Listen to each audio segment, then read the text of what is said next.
하나님의 말씀을 보겠습니다. 다니엘 9장 1절부터 11절, 그리고 조금 띄어서 17절부터 19절입니다. 구약성경 1248페이지에 있습니다.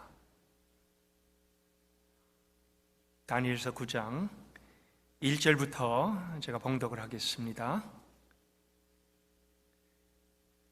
메대 족속 아수에로의 아들 다리오가 갈대아 나라 왕으로 세움을 받던 첫 해, 곧 그 통치 원년에 나 다니엘이 책을 통해 여호와께서 말씀으로 선지자 예레미야에게 알려주신 그 연수를 깨달았나니 곧 예루살렘의 황폐함이 70년 만에 그치리라 하신 것이니라.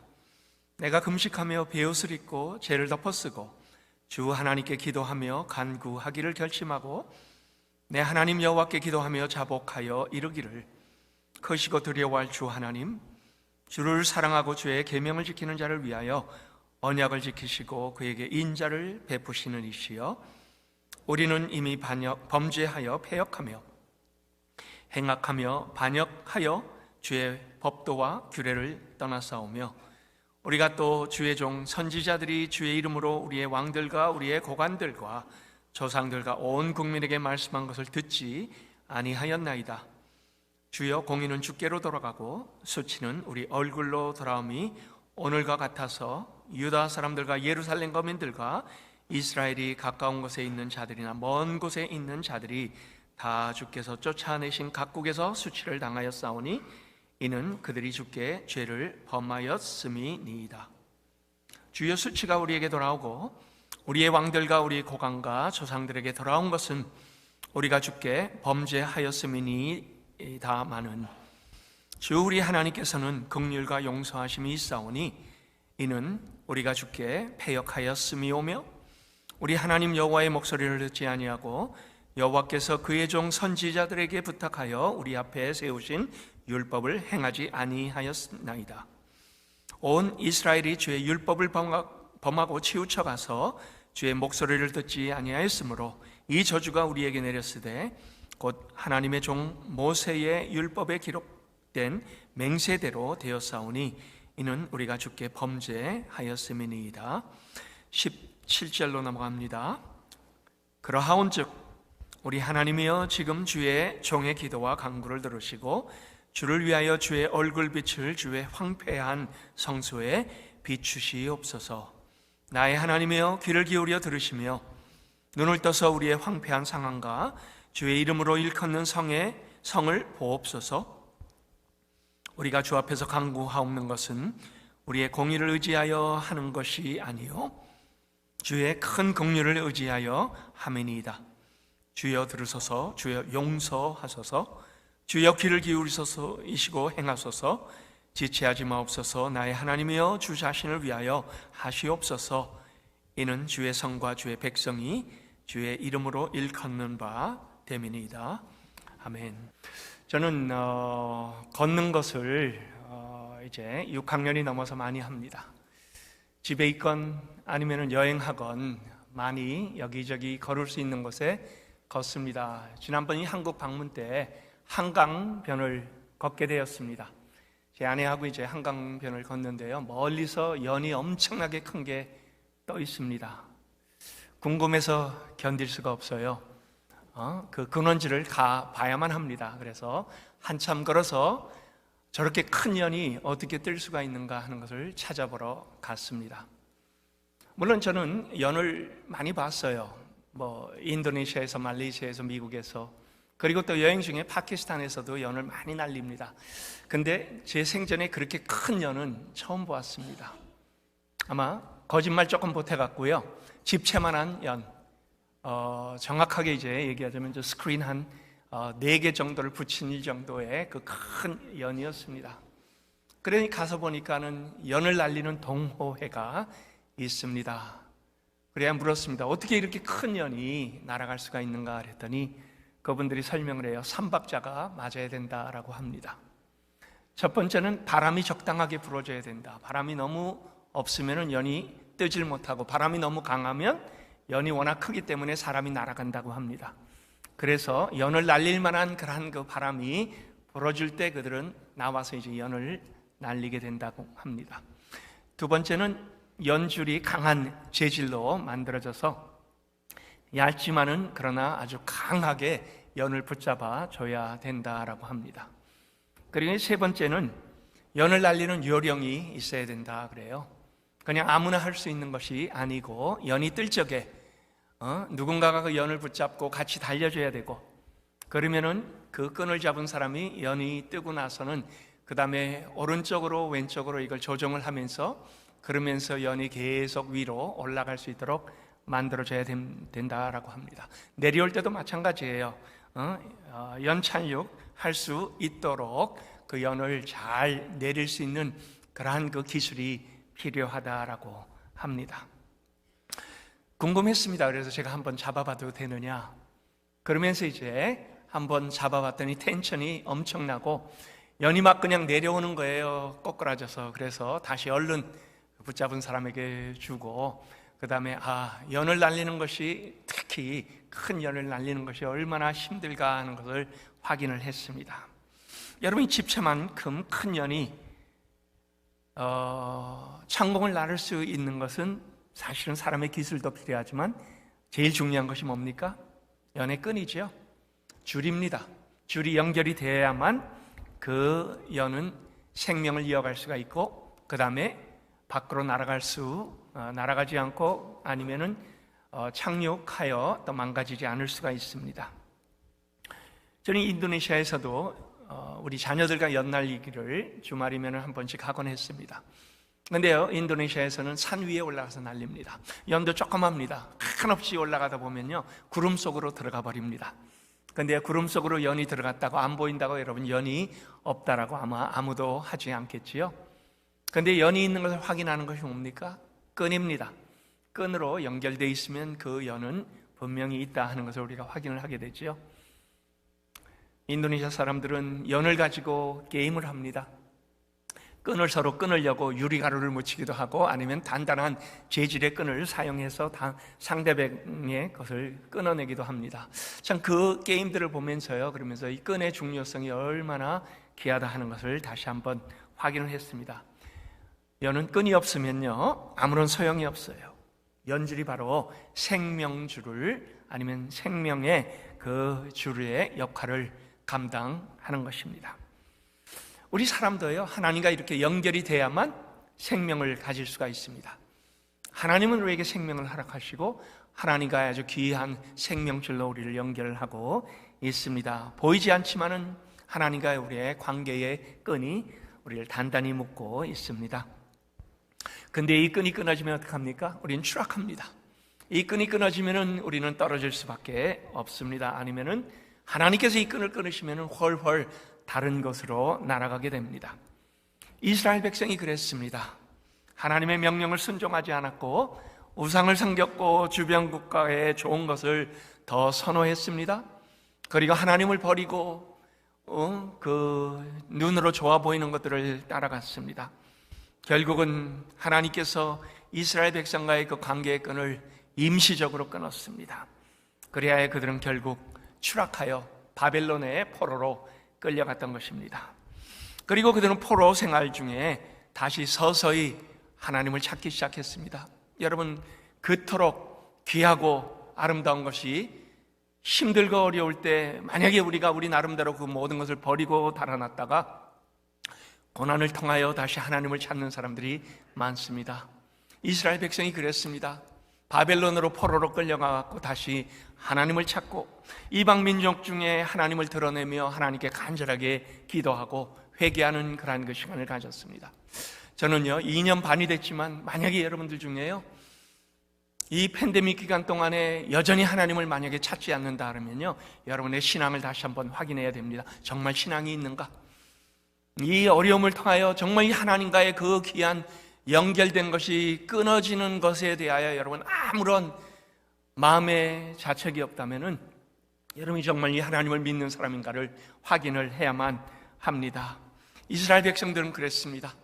끊어지고 나서 그 다음에 하나님을 찾고 고난을 당하면서 하나님께 돌아오기 시작했고 어려움을 당하면서 하나님께 간절하게 회개를 했습니다. 오늘 말씀은 메대 족속의 다리오 왕, 그 다리아 왕이 두 나라를 합쳐갖고 바벨론을 침략을 했습니다. 바사와 통합을 했지요. 나중에 이 나라는 페르시아입니다. 그러나 일반적으로 그 지역의 이름을 붙여갖고 갈대아 나라라 그렇게 얘기를 합니다. 1절에 보면 갈대아 나라의 왕으로 세움을 받던 바로 첫 해에 일어난 일입니다. 그리고 그때 당시에 다니엘은 여전히 새로운 그러한 그 제국의 총리로 추앙을 받았습니다. 그리고 쓰임을 받았습니다. 그러나 다니엘의 마음은 절대로 기쁘지 않았습니다. 왜요? 자신이 출세한 것과 달리 여전히 자국의 백성들은 고통 중에 있었습니다. 노예로 거역을 치르고 있었습니다. 그의 질문은 왜 이렇게 우리가 고난을 당해야 하는가? 왜 우리가 민족적인 수치를 이렇게 겪어야 하는가? 의문이 가득했습니다. 오늘 본문에 보면요, 다니엘의 기도가 나옵니다. 그것은 개인적인 기도가 아닙니다. 이스라엘 민족을 위한 죄악을 회개하는 참회의 기도, 그리고 대표하는 그러한 그 기도입니다. 다니엘은 청소년 때부터 하나님을 따랐습니다. 하나님을 믿었습니다. 그리고 의지했습니다. 그는 포로로 잡혀와서도 여전히 하나님께 연결된 그러한 그 끈을 놓지 않았습니다. 하나님께서 그에게 계시와 환상을 보여주셨고, 또 그가 어려울 때 하나님은 극적인 구원의 손길로 그에게 하나님인 것을, 그리고 역사의 주인인 것을 분명히 보여주셨습니다. 자, 그는 환상을 통해서 아주 거대한 그림을 보았던 거죠. 근데 여전히 그에게는 하나님께서 역사의 주인인 것을 알았지만요, 그러나 고민이 깊어졌습니다. 세계 역사를 통치하시는 분이, 그리고 또 세계의 모든 것을 주관하시는 바로 그 하나님께서 우리 이스라엘의 하나님이신데 왜 우리가 이런 고통을 겪어야 되는가? 왜 이렇게 하나님께서 이미 오래전에 이스라엘을 성민으로 선택하시고 언약을 맺었고 그동안에 계속 인자를 베푸셨는데 왜 이스라엘은 지금 이렇게 황폐해졌고 우리는 포로 생활을 해야 되며 우리는 이렇게 억눌린 삶을 살아야만 하는가? 계속 그는 이 질문을 하나님 앞에 해댔습니다. 바벨론이라는 악의 권세는 온 땅을 지배하고 있었습니다. 그리하여 현실을 보면서 하나님께서 과연 통치하시는 것 마음속으로는 알겠는데 그러나 머리로는 전혀 이해가 안 돼서 하나님께 현실에 대한 판단을 통하여 현실과 간극이 큰 거에 대해서 그는 질문을 내댑니다. 수많은 사람이 노예로 끌려왔고 성전도 무너졌고 성물은 다 파괴됐으며 그 다음에 중요한 성물은 다 바벨론이 가지고 와 버렸습니다.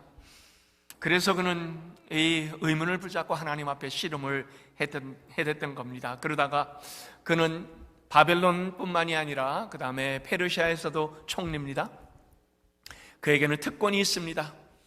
저 예루살렘에서 가져온 성물을 그는 그 광에 들어가 하나씩 살펴보다가 두루마리를 발견한 겁니다. 하나님의 말씀이 그 안에 써져 있는 것을 그는 꺼내갖고 읽기 시작했습니다. 그리고 그 말씀을 읽으면서 하나님께서 가지고 계신 섭리와 하나님의 귀한 뜻을 드디어 발견을 한 겁니다. 선지자의 글을 읽으면서 깨달은 겁니다. 그리고 그 안에서 하나님께 참회의 기도를 드리는 그러한 그 모든 내용들이 오늘 우리가 읽은 9장의 내용들입니다. 특별하게 그가 예레미야 29장 10절을 읽으면서 이 구절에 도달했습니다. 여호와께서 이같이 말씀하시니라 바벨론에서 70년이 차면 내가 너희를 돌보고 나의 선한 말을 너에게 성취하여 너희로 이곳으로 돌아오게 하리라. 예루살렘으로 돌아오게 하리라. 그래서 이걸 통하여 그의 기도의 내용을 우리는 살펴보면서 하나님께서 오늘 우리에게 주시는 두 가지의 귀한 교훈을 받기를 원합니다. 첫 번째, 다니엘은 하나님의 공의를 인정을 했습니다. 하나님은 다니엘을 통하여 다니엘의 삶에서 계속 하나님의 귀한 역사를 보여줬죠. 그는 매일 정기적으로 3번씩 창문을 열고 예루살렘을 향하여 기도했습니다. 그는 어려움을 당하고 그가 사자굴에 던져질 수 있는 그 가능성이 있음에도 불구하고 그걸 알면서도 그는 여전히 하나님 앞에 기도했습니다. 여러분, 이 기도의 생활 우리가 너무나 잘합니다. 근데요, 그것만이 아닙니다. 다니엘은 시간을 내어서 성경을 연구했습니다. 두루마리 성경을 꺼내갖고 그걸 들여다보면서 계속 말씀 연구를 게을리하지 않았습니다. 오늘 우리가 본 예레미야서만이 아니고 그는 다른 말씀을 훤히 꿰뚫고 있는 것이 그의 기도의 내용들을 우리가 살펴보면 알 수가 있습니다. 선지자의 글들, 모세의 율법, 그리고 이스라엘 역사에 관한 내용을 다 알고 있으면서 그의 기도의 이 모든 내용들을 다 적용을 시켰던 겁니다. 그리고 그 안에서 포로 생활 70년이 지나면 이제 곧 귀환한다 하는 것을 그는 확인을 했습니다. 그러면서 왜 하나님께서 이렇게 70년 동안 그들의 고역을 겪게 하셨는가 너무나 분명히 알았던 겁니다. 이스라엘이 하나님을 배반하고 악을 행하고 하나님의 규례를 무시하고 법도를 싫어하며 계명을 준행하지 아니하였기 때문에 하나님은 약속대로 내가 너희에게 재앙을 내릴 것이고 너희의 교만을 꺾을 것이다 라고 했습니다. 그리고 너희를 포로로 만민 중에 흩으시겠다라고 했습니다. 그 약속을 그는 읽었고 그리고 이해하게 되었던 겁니다. 이렇게 해서 다니엘의 의문은 풀렸습니다. 이스라엘이 바벨론에게 짓밟혀 황폐하게 된 것은 그냥 우연히 일어난 일이 아니라 하는 것, 그리고 바벨론이 단지 힘이 강해서 우리를 침략한 것도 아닌 것을 그는 알게 되었습니다. 오랜 세월 동안에 이스라엘이 하나님을 거역한 그 대가, 하나님을 배반하고 하나님을 떠난 그 분명한 대가를 지금 치르고 있다는 것을 그는 확인하게 된 것입니다. 그리고 하나님은 이스라엘이 죄를 회개하고 돌이키면 회복해 주실 것이다 라는 이 약속의 말씀을 알게 되었고 그에게는 새로운 소망이 생겼습니다. 그리하여 그는 기도합니다. 기도의 내용을 우리 보십시다. 다니엘은 하나님의 의로우심을 인정을 했습니다. 3절을 보세요. 기도를 시작하기 전에 기도에 임하는 그의 태도에 진실함이 묻어납니다. 다니엘은 어떻게 합니까? 금식하며 베옷을 입고 죄를 덮어쓰고 기도하며 간구했다라고 합니다. 여러분, 금식 그리고 또 베옷, 죄, 이런 기도가 무엇을 의미합니까? 회개하는 것을 우리에게 보여주지요. 지금은 먹을 때가 아니다. 지금은 좋은 옷을 입고 나다닐 때가 아니다. 지금은 무슨 권리나 특권을 찾을 때가 아니다. 지금은 회개하고 하나님 앞에 우리를 돌아보며 우리의 하나님과의 그 끊어진 그 끈을 다시 연결해야 될 때다라는 그러한 그 회개의 기도를 그는 한 것입니다. 그만을 위해서 한 것이 아닙니다. 이스라엘 백성들을 위해서 했습니다. 이스라엘에게 하나님께서 재앙을 내리신 것은 공의에 어긋난 것이 아님을 공개적으로 기도를 통하여 그는 나타내고 있습니다. 그리고 역사서, 율법서, 예언의 말씀에서 확인된 사실에 근거하여 그는 회개를 합니다.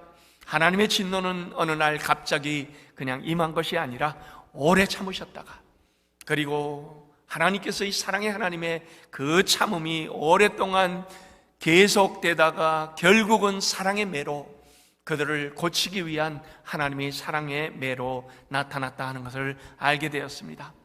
그러면서 그는 이제 70년이 끝나 이제 귀환을 앞두고 있는 바로 그러한 때에 회개하는 기도를 드리게 됩니다. 왜요? 그의 기도의 그는 가장 중점은 바로 이것입니다.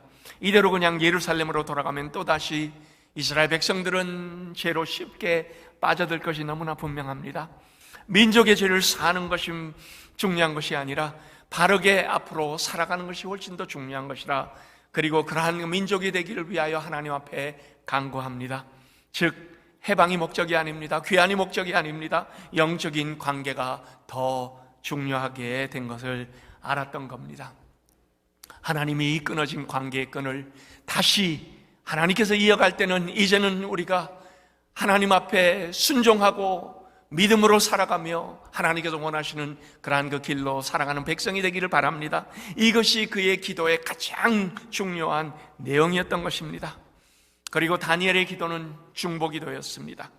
오늘 본문 2절에 보면 다니엘은 자기 자신의 개인적인 기도로 먼저 시작을 합니다. 나 다니엘은 이렇게 시작이 됩니다.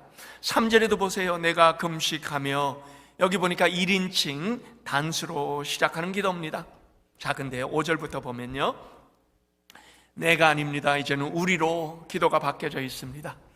여기서 우리는 이스라엘 민족을 표현합니다.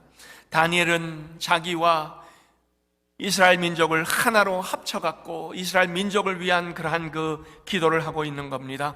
계속 그 다음부터는 1인칭 복수 대명사를 사용합니다. 우리를 두드러지게 부각을 시키고 있습니다. 이를 통해 다니엘은 자신과 이스라엘 민족이 하나가 되었습니다.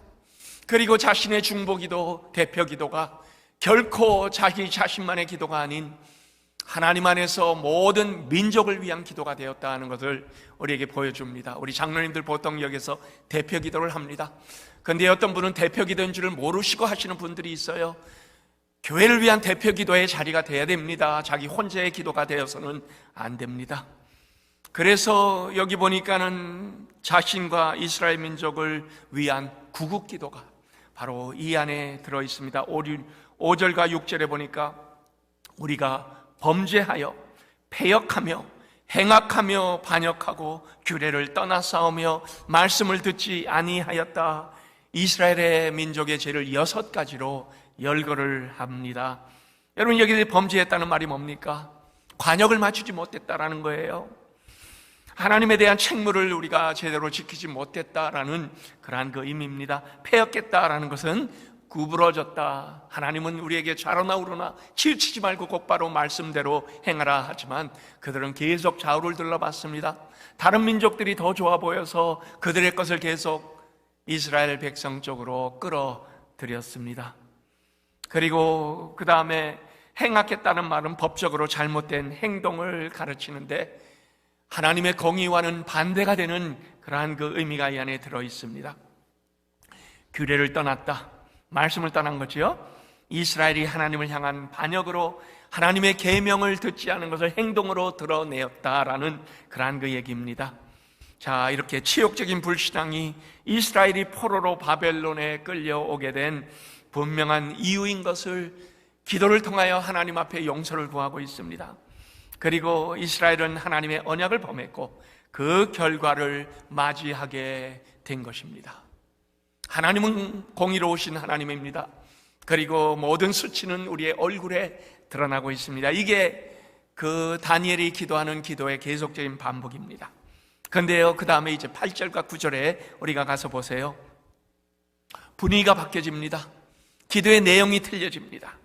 뭐라고 합니까? 우리가 주께 범죄하였습니다마는 주 우리 하나님께서는 긍휼과 용서하심이 있사오니, 즉 우리의 죄악이 아무리 커도 그리고 우리가 마땅히 이러한 그 형벌을 받아 이제 포로로 끌려왔어도 그러나 하나님의 긍휼과 사랑하심을 바라보고 있는 겁니다. 패역한 백성과 대조가 되는 하나님의 사랑이 지금 기도 속에 부각이 되고 있습니다. 긍휼이 뭡니까? 태아를 보호하는 어머니의 깊은 사랑과 같은 그러한 그 내용에서 나오는 것이 바로 긍휼입니다. 이스라엘의 반역에도 불구하고 용서를 하시는 하나님의 속성을 부각을 시킨 것이 바로 긍휼입니다. 사랑은 여러분 세상에서 가장 예쁘고 아름답고 많은 사람이 사용하는 말이 바로 사랑이죠. 하나님은 사랑이십니다. 그래서 바로 그 하나님 안에 소망이 있다. 우리가 범죄를 했지만 그러나 여전히 우리에게 소망이 있는 것은 하나님은 사랑이시기 때문이다라는 것을 그는 기도를 통하여 다시 한번 하나님께 간절하게 간구하고 있습니다. 인간은 연약하여 신실하지 못해도 하나님은 언제나 신실하십니다. 다니엘은 하나님의 긍휼과 용서의 하나님으로 알고 있습니다. 그리고 그 기도를 했습니다. 여러분, 우리에게도 이러한 기도가 필요합니다. 언약이 뭡니까? 구약에 있는 언약 속에 나타난 모든 언약의 결과들은요, 만약에 하나님과 우리와의 맺은 이 언약을 누군지 깨트리면은, 그러면 거기에 대한 분명한 죄악은, 대가는 받겠다라는 것이 언약입니다. 그러나 그 대가를 하나님께서 친히 받으신다라는 것이 구약에 있는 모든 언약 속에 다 내포가 되어 있습니다. 성경의 언약을 통해서 하나님께서 보여주신 약속이 바로 이겁니다. 용서의 속성은 결국 오늘날 예수 그리스도의 십자가를 통하여 우리 하나님께서 친히 달려 돌아가심으로 인하여 온 인류의 죄악과 우리가 제대로 감당하지 못했던 그 모든 것을 하나님께서 친히 어깨에 짊어지시고 십자가를 통하여 우리를 용서하시는 하나님의 가장 아름다운 모습이 구약 때부터, 그리고 하나님은 계속 다양한 말씀 속에 이미 그 모든 것들을 우리에게 암시하여 보여주고 있습니다. 성도 여러분, 이 귀한 하나님의 사랑을 받으셨나요? 여러분 중에 아직 이 사랑을 모르시는 분이 있습니까? 여러분의 죄인 된 것을 지적하는 것이 아닙니다. 얼마나 하나님 앞에 회개하고 용서를 베푸시는 하나님의 능력의 손길에 우리가 나와 그 용서를 받는 하나님의 귀한 자녀로서 내 자신을 하나님 앞에 온전하게 맡기느냐, 하나님은 이것을 우리에게 오늘도 기다리고 계십니다.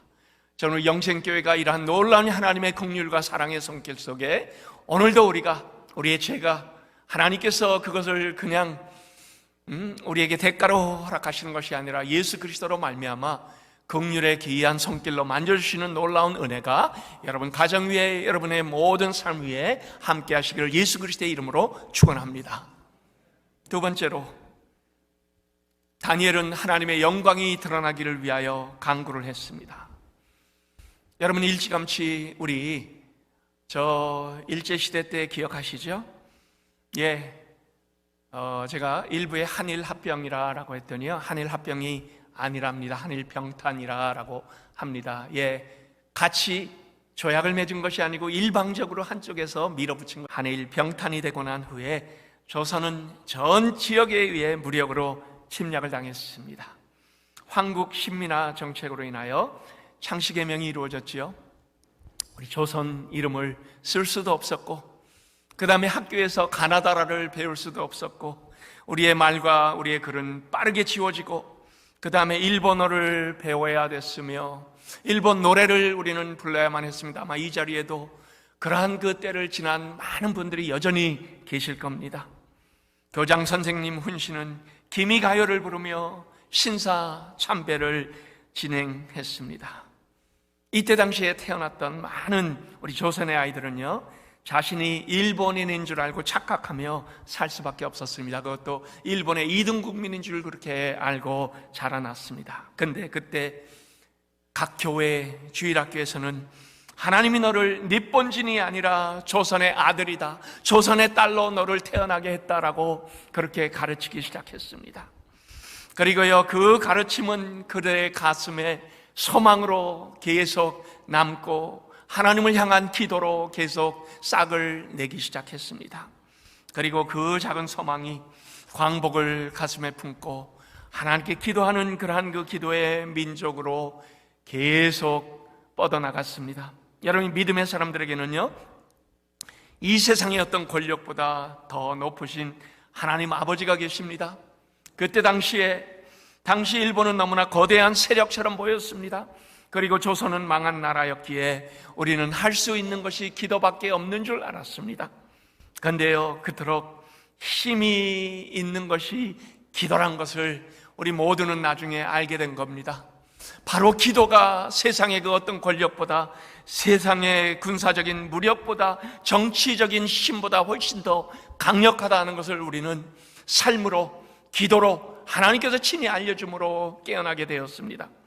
그리고 하나님께서 바로 이 기도하는 백성들의 기도를 들으시고 오늘날 하나님께서 보호하사 우리나라 만세, 이 귀한 우리의 민족을 오늘 기도하는 민족으로 세우신 겁니다.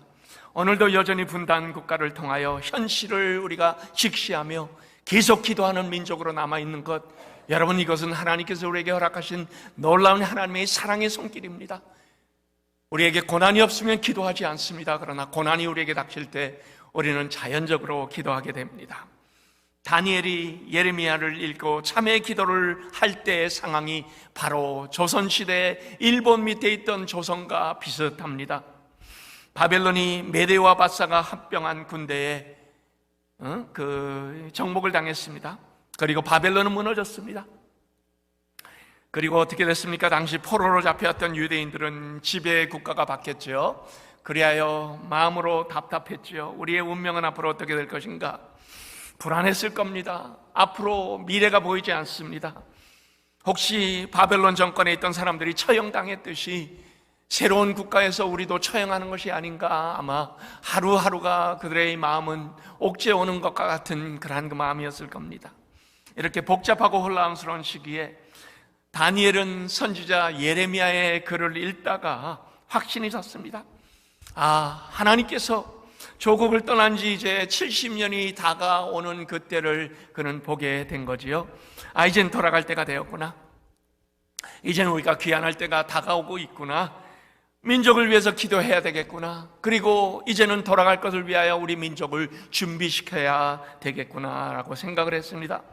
기도하면 하나님께서 우리 민족에 새로운 길을 열어주실 것이다, 이 확신이 생긴 겁니다. 그리고 하나님께서 행하시는 일은 두려움에 떨게 하는 일이 아닙니다. 우리에게 소망을 주는 일이고 우리에게 미래에 희망을 주는 일이라 그는 말씀을 통하여 확인을 한 것입니다. 예레미야 29장 11절이지요. 여호와의 말씀이니라. 너희를 향한 나의 생각을 내가 아나니 평안이요 재앙이 아니라 너희에게 미래와 희망을 주는 것이니라 라고 했습니다. 그러면서 그 다음에 기도에 대하여 예레미야 선지자는 얘기합니다.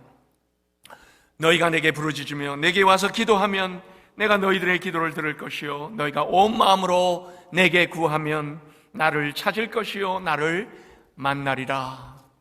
이 말씀에 다니엘은 확신을 가졌습니다. 그리고 그 말씀에 힘을 입어 그는 기도하기 시작합니다.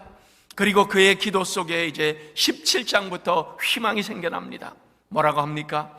그러하온즉 우리 하나님이여 지금 주의 종의 기도와 간구를 들으시고 주를 위하여 주의 얼굴빛을 주의 황폐한 성소에 비추시옵소서. 황폐한 성소가 어디입니까? 예루살렘의 성전이었죠. 다 무너져 내렸습니다. 하나님께서 이제는 다시 예배를 세우고 하나님을 우리가 이제 마음으로 온전하게 경외하는 것을 세워가기를 원한다라는 그러한 그 마음이 이 기도 속에 다 들어있습니다. 다니엘서 9장 19절에 뭐라고 합니까? 아주 간략하면서 힘있는 다니엘의 기도가 나옵니다. 주여 들으소서, 주여 용서하소서, 주여 귀를 기울이시고 행하소서, 지체하지 마옵소서. 그의 심장의 가장 가운데서 그는 온 심혈을 기울이며 하나님께 기도했던 겁니다. 무릎을 꿇고 민족의 그 모든 아픔을 어깨에 짊어지고 이제는 그 민족을 대신하여 회개하며 하나님 앞에 기도했던 겁니다.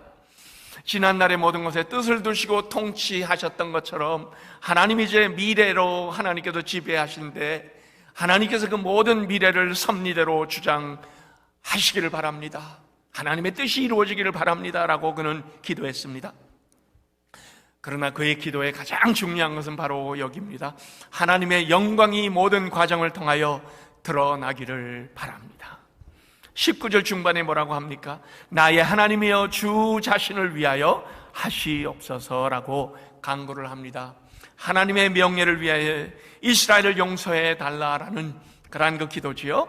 이스라엘의 회복과 구원은 곧 하나님의 영광과 직결된 것이기 때문에 다른 나라들이 여호와 하나님이 행하시는 위대한 일을 보면서 하나님의 능력과 권세와 주권을 알게 될 것입니다. 하나님의 영광을 위하여 우리를 살려주옵소서. 우리에게 이 관계의 끈을 다시 연결시켜 주옵소서. 우리를 이제는 생명의 아름다운 하나님의 백성으로 만들어 주옵소서라고 그렇게 그는 기도하고 있습니다.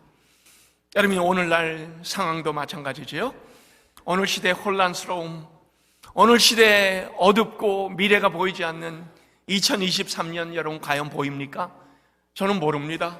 그러나 하나님은 분명히 이 모든 것을 하나님의 주권 속에 붙잡고 있습니다.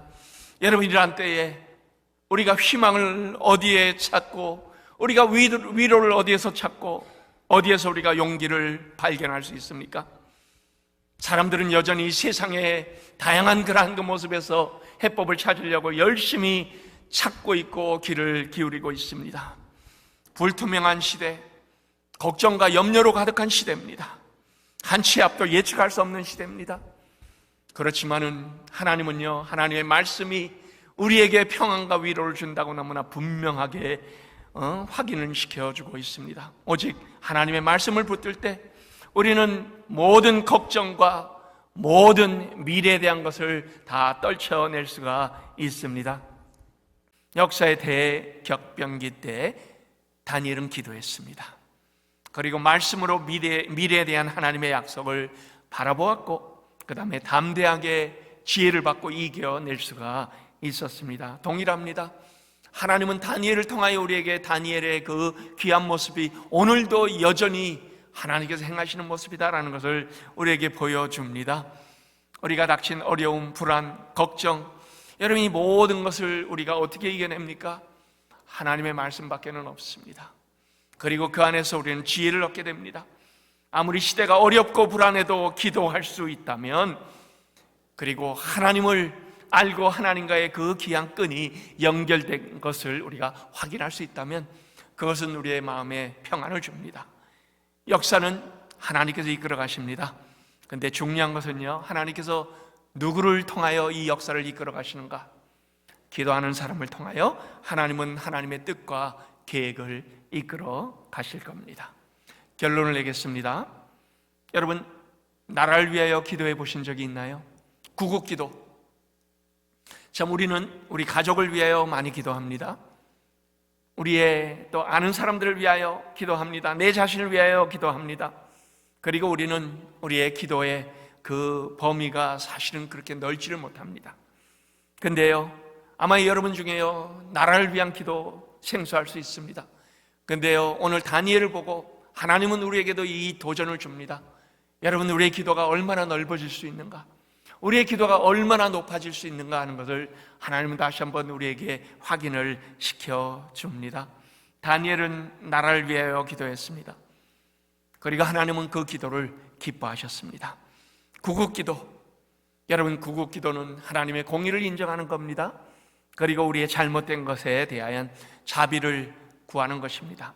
저 정치인, 저 경제인, 아니면 저 누구가 아닌 바로 내 자신의 죄를 회개하는 것이 되고, 우리 모두의 죄를 회개하는 것이 바로 하나님께서 원하시는 그러한 그 기도의 모습입니다. 우리에게는요, 지금 우리가 살고 있는 이 미국을 위한 기도가 필요합니다. 그리고 우리에게는 또 떠난 우리 조국에 대한 기도도 필요합니다.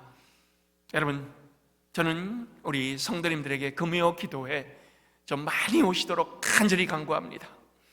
마음을 열고 마음껏 소리 지를 수 있는 시간이 바로 그때입니다. 다양한 기도 제목을 내놓으면서 기도하는 시간이 바로 그때입니다. 간절하게 하나님을 바라보며 기도할 수 있는 시간이 바로 그때입니다. 기도는 우리의 자신만을 살리는 것이 아니라 우리의 가정을 살리고 우리의 사회를 살리고 우리의 국가를 살려냅니다. 하나님께서 이 기도의 풍성함을 우리 영생교회가 맛볼 수 있기를 바랍니다. 우리가 모이면 말이 많은 교회가 아니고 모이면 기도하는 교회, 모이면 기도로 서로 격려하는 교회, 모이면 하나님 안에서 아름다운 하나님의 귀한 사랑을 나누는 교회, 그것은 기도를 통하여 나타납니다. 하나님께서 원하시는 가장 필요한 기도를 하는 그러한 영생교회 될 수 있기를 예수 그리스도의 이름으로 축원합니다.